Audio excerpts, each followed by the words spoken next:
So, how do these organizations typically recover from that situation, assumingly they're not paying that ransom?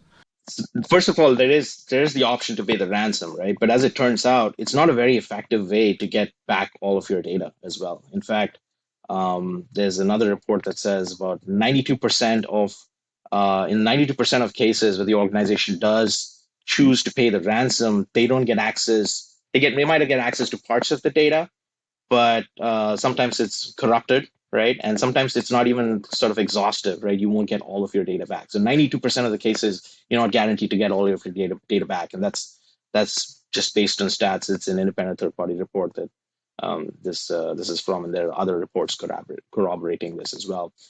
So not a very effective way to pay the ransom, right? So now, if you don't want to pay the ransom, what are your options? Where your option is to recover from backups.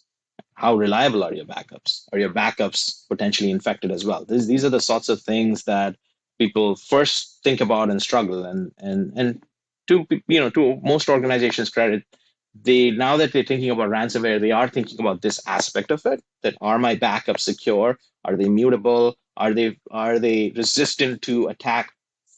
By the malware, by the ransomware, so that the backups don't end up being encrypted as well, right? So at least organizations are thinking about that. But it is a problem because not all of the backup software all out there provides you that level of immutability, that level of air gapping, that level of security. But once you get beyond that and you get into uh, the practical aspects of being able to recover from an attack, um, then you run into other issues that lots of organizations aren't necessarily thinking about upfront, right? Including, how do I know how far to go back in my backup history, right? Because a lot of the ransomware today has long dwell times, what we call dwell times, right?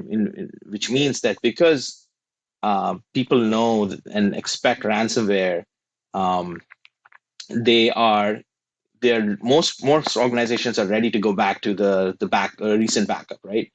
And are ready to react to it so that they don't even have to recover. They can address the ransomware quickly if it shows itself quickly. So what a lot of these ransomware strains out there are doing now, they'll infect, they'll move laterally, they gain access, move laterally, right?